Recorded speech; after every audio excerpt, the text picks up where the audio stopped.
मेरे YouTube channel में आपका स्वागत है। तो आज हम बात करेंगे एजिलिटी के बारे में। बहुत ज्यादा रिसर्च में यह देखा गया है कि स्पीड और एजिलिटी बहुत ही ज्यादा इंपॉर्टेंट कंट्रीब्यूटिंग फैक्टर है आपके गेम परफॉर्मेंस के लिए।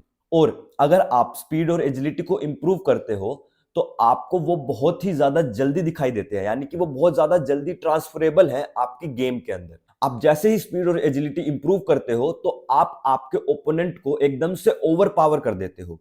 तो दैट्स बीइंग सेड, आज हम बात करते हैं एजिलिटी होती क्या है। हम इसकी पूरी साइंस को समझेंगे इस वीडियो के अंदर, ताकि आपको समझ में आए। आप कोई और वीडियो देखो जिसमें लिखा हो कि टॉप 3 एक्सरसाइजेस फॉर एजिलिटी, तो आप उसको समझ पाओ कि ये एक्सरसाइजेस एक्चुअली में हेल्प करेंगी या नहीं करेंगी।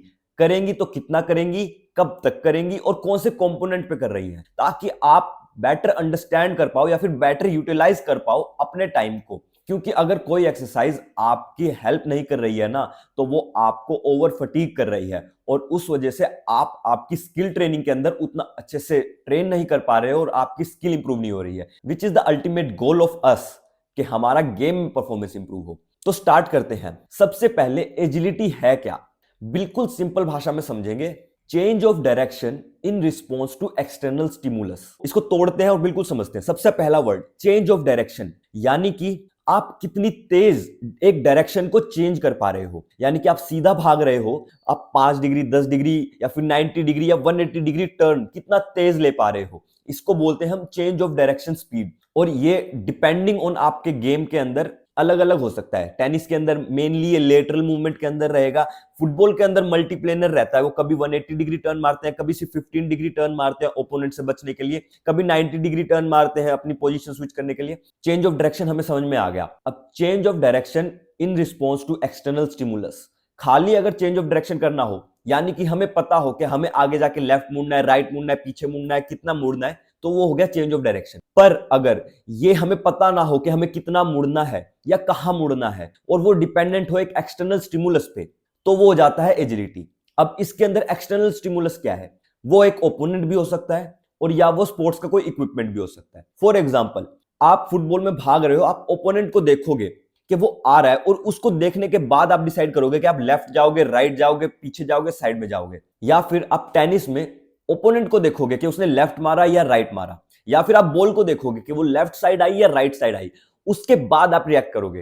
पहले तो नहीं कर सकते, हमें पहले तो नहीं पता होता ना कि हम अब फोरहैंड के बाद एकदम से बैकहैंड पे ही जाएंगे, दोबारा फोरहैंड पे आ गया तो यही है, एक्सटर्नल स्टिमुलस के बाद हम डिसाइड करते हैं कि हमें किस डायरेक्शन में और कितना डिग्री चेंज ऑफ डायरेक्शन करना है। ये होता है हमारा एजिलिटी। हमें डेफिनेशन समझ में आ गई और हमारा दूसरा टॉपिक, यानी कि इसकी साइंस क्या है, कैसे इसे इंप्रूव कर सकते हैं, वो इसकी डेफिनेशन से ही क्लियर हो जाता है। सो पहला कंपोनेंट है चेंज ऑफ डायरेक्शन का, तो हमें चेंज ऑफ डायरेक्शन इंप्रूव करनी पड़ेगी। उसमें 4 चीजें आती है। सबसे पहला और सबसे जो कॉमन सेंस है वो है स्पीड। चेंज ऑफ डायरेक्शन में 2 चीज तो स्पीड से मिलती जुलती है, वो है एक्सेलरेशन एंड डिसेलरेशन। क्योंकि लीनियर डायरेक्शन में कुछ तो होगा, आप एक्सेलरेट कर रहे हो, एक एक्सटर्नल स्टिमुलस आया, आपने एकदम से स्पीड को कम किया, डायरेक्शन चेंज करी, दोबारा री एक्सेलरेट किया, तो एक्सेलरेशन और डिसेलरेशन कंपोनेंट तो है ही हमारा स्पीड वाला। तो हमें स्पीड इंप्रूव करनी पड़ेगी। और स्पीड कैसे इंप्रूव करेगी, ये मैंने पिछली वीडियो में बताया था। दूसरा आ गया, हमें चेंज ऑफ डायरेक्शन इंप्रूव करने के लिए टेक्निक इंप्रूव करनी पड़ेगी, कि हमें हमारा सेंटर ऑफ मास नीचे रखना है, ऊपर रखना है, बेस ऑफ सपोर्ट को वाइड करना है, नैरो करना है, क्या एफिशिएंट तरीका है हैंड्स और लेग प्लेसमेंट का।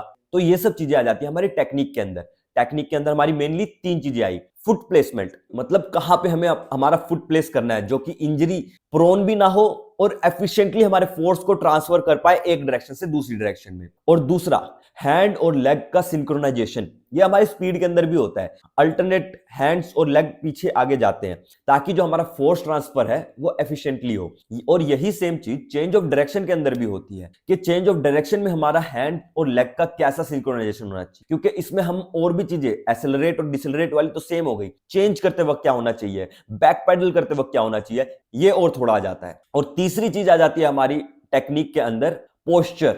हमारा पोस्चर कैसा होना चाहिए, अपराइट होना चाहिए, थोड़ा स्लाइटली बेंट होना चाहिए, ट्रंक फॉरवर्ड रोटेट होना चाहिए, चिन पॉजिटिव एंगल होना चाहिए, नेगेटिव एंगल होना चाहिए, क्या होना चाहिए, क्या एक एफिशिएंट पोस्चर होना चाहिए जिससे हमारा जो फोर्स है वो एफिशिएंटली ट्रांसफर हो हमारी बॉडी से ग्राउंड में और ग्राउंड का रिएक्शन फोर्स एफिशिएंटली ट्रांसफर हो हमारे बॉडी से। तीसरा आ जाता है, अब आपने स्पीड की बात कर ली, स्पीड में टेक्निक के अलावा मस्कुलर फिटनेस भी चाहिए, जो हमने पिछली वीडियो में बात किया था। तो इसमें भी हमें टेक्निक के साथ साथ मस्कुलर फिटनेस पे काम करना पड़ेगा कि हमारे मसल्स, जॉइंट्स, टेंडन्स, लिगामेंट इतने ज्यादा फोर्स को लेने के कैपेबल हो एंड देन उसको डिफरेंट डायरेक्शन में रीडिस्ट्रीब्यूट करने के कैपेबल हो, क्योंकि एक्सेलरेशन एंड डिसेलरेशन के अंदर बहुत ज्यादा 7 to 9 टाइम्स आपके बॉडी वेट जितना फोर्स लगता है। तो उसके लिए फिजिकल फिटनेस होनी बहुत जरूरी है। और वही सेम 3 चीजें चाहिए हमें, मैक्सिमम स्ट्रेंथ, एक्सप्लोसिव पावर और stretch shortening cycle. Stretch shortening cycle को हम नेक्स्ट वीडियो में डिस्कस करेंगे जब हम प्लायोस को डिस्कस करेंगे। और पावर मैंने पहले ही बता दिया कैसे इंप्रूव करनी है, और स्ट्रेंथ मैंने पहले ही बता दिया कैसे इंप्रूव करनी है। इनके लिए 2 अलग अलग वीडियोस बना चुका हूं, आप वो जाके देख लो, आपने अभी तक नहीं देखी है तो। और चौथी, जो कि हम चेंज नहीं कर सकते, अर्थ्रोपोमेट्री पे भी बहुत डिपेंड करता है कि आप कितने एजाइल होगे, यानी कि आपका बोन का क्या स्ट्रक्चर है, कितनी लंबी है, कितनी छोटी है, मसल का जो बोन पे अटैचमेंट साइट है वो जॉइंट के पास है या वो जॉइंट के दूर है, ये सारी चीज हम चेंज नहीं कर सकते। इस चीज को कॉम्पनसेट करने के लिए हम बाकी 3 चीजों पर ज्यादा ध्यान देंगे ताकि एजिलिटी इंप्रूव हो। एग्जाम्पल के तौर पे मैं आपको बताऊं, साउथ अफ्रीका टेस्ट टीम का जो कैप्टन है ना, उसकी हाइट थोड़ी छोटी है, तो आप देख सकते हो कितना एजाइल है, बिकॉज उसकी अर्थ्रोपोमेट्री उसको अलाउ कर रही है कि वो ज्यादा एजाइल हो सके। और कॉन्ट्ररी टू दैट, अगर हम उसी टीम में मार्को यानसन को देखें जिसकी हाइट थोड़ी लंबी है, या फिर पाकिस्तान में मोहम्मद इरफान करके आता था, उनकी एजिलिटी इतनी नहीं है क्योंकि वो थोड़े से लंबे हैं और उनको वो एंथ्रोपोमेट्री सपोर्ट नहीं करती। तो उनको क्या करना पड़ेगा, बाकी 3 चीजों पे ज्यादा फोकस करना पड़ेगा ताकि वो उस एंथ्रोपोमेट्री वाले फैक्टर को कंपनसेट कर पाए। ये हो गया चेंज ऑफ डायरेक्शन की बात। अब हम कर लेते हैं कॉग्निटिव एबिलिटी। कॉग्निटिव जहां पे भी वर्ड आ जाएगा ना, मतलब आप समझो कि मैं ब्रेन से रिलेटेड कुछ बात कर रहा हूं, ब्रेन की इंफॉर्मेशन प्रोसेसिंग स्पीड की बात कर रहा हूं, इतना समझ लो।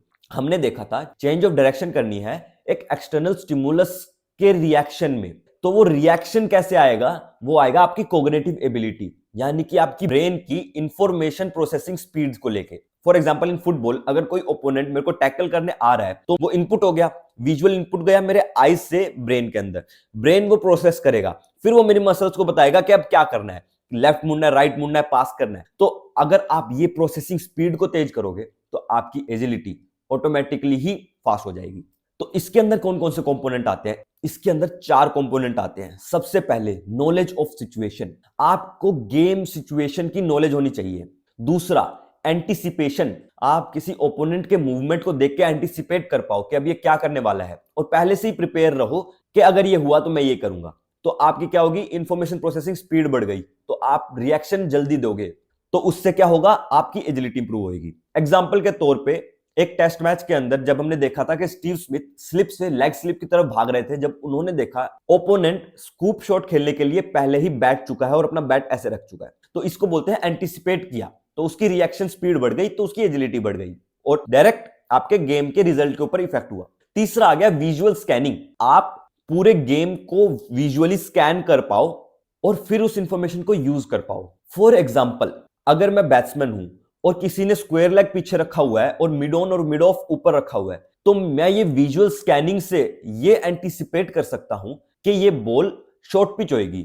वो अलग बात है अगर वो ब्लफ कर दे तो, पर उस विजुअल स्कैनिंग से ये निकल के आया कि ये शॉर्ट पिच बॉल हो सकती है, और आपको बॉल पड़ने से पहले ही आप थोड़े से ज्यादा प्रिपेयर रहोगे, तो जैसे ही वो पड़ेगी आपकी इंफॉर्मेशन प्रोसेसिंग स्पीड तेज होगी, आप जल्दी रिएक्ट करोगे और आप वो शॉट इजीली खेल पाओगे। चौथा और last, pattern recognition. For example, badminton खेल रहा हूं मैं, 10 पॉइंट का मैच हो चुका है और मेरे को पता है मैं जब भी एक कॉर्नर में मारता हूं तो वो सामने वाला ओपोनेंट 90% ऑफ द टाइम इसी तरफ मेरे को रिटर्न करता है।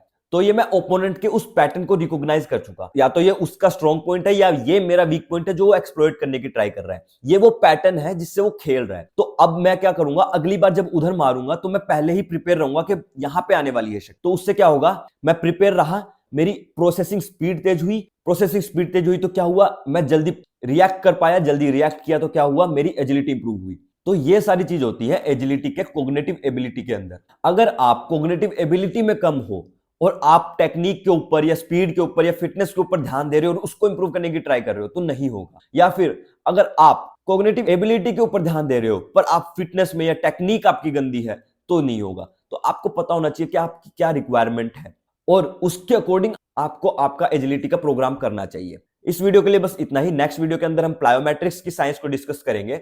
आपको इस वीडियो से रिलेटेड कोई भी दिक्कत हो तो आप मेरे को कमेंट सेक्शन में पूछो। जैसे ही मेरे ये साइंस की सारी सीरीज खत्म हो जाती है तब हम इसकी प्रैक्टिकल एप्लीकेशन के ऊपर जाएंगे और फिर देखेंगे कि एक्चुअल में कौन कौन सी एक्सरसाइज कितना हेल्प कर रही है उस पर्टिकुलर कंपोनेंट को इंप्रूव करने के लिए। इस वीडियो में हमने बात करी थी कि स्पीड और पावर भी जरूरी होती है एजिलिटी को इंप्रूव करने के लिए। अगर आपने वो वीडियो नहीं देखी तो आप यहां पे क्लिक करके वो वीडियो देख सकते हैं। Thank you.